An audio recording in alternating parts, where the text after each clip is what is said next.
Assalamualaikum warahmatullahi wabarakatuh. Let me introduce myself. My name is Karista from PBI2. In this video, I'm going to answer the question given by my lecturer, Ms. Leni Rohlia, MPD, as the lecturer of Teaching English as a Foreign Language Methodology. Okay, the first question is, please mention and explain briefly the components of communication process. Okay, so there are 6 components of communication process. Number 1 is context. Context is the part of spoken statement that follows a specific word or passage, usually influencing its meaning or effect. This context may be physical, social, chronological, or cultural. And then the second one is the sender or encoder. The sender or encoder is the person who sends the message. And then number 3 is the message. The message is a key idea that the sender wants to communicate. Number 4 is medium. Medium is used to exchange or to transmit the message to the other people. Number 5 is the recipient or decoder. The recipient or decoder is the person for whom the message is intended. And then the last one is feedback. Feedback is the most important part of communication process, as it permits the sender to analyze the efficacy of the message. And then the second question is, why do humans need a language? Okay, in my opinion, why do we need a language is because language is the important part of human connection. Language helps us to convey our feeling and desire so we can communicate to other people. Besides that, by using a language, we can transmit and we can get information from other people. Okay, and then the third question is, please give your opinion about the period, Dutch period, Japanese period, independence period of English teaching in Indonesia, and which one do you think is the best English teaching period? Okay, the first period is Dutch period.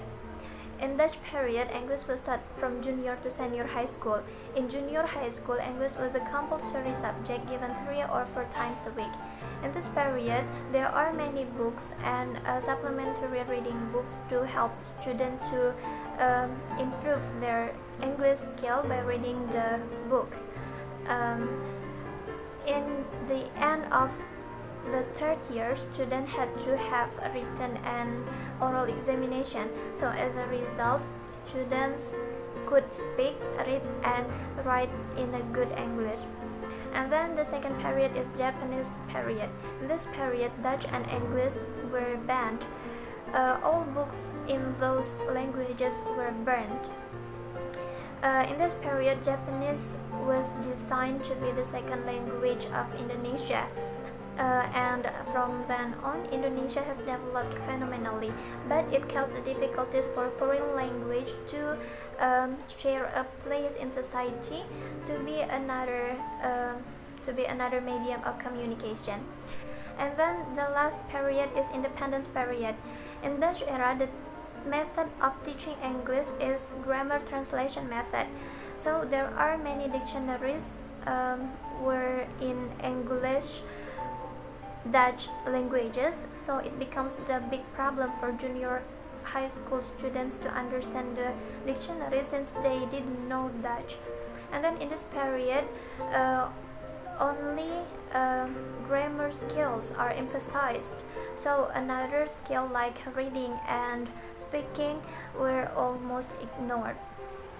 So, in my opinion, the best English teaching in Indonesia is in Dutch period, because as we know that from the readings, the result of the graduated student could speak, read, and write in a good English.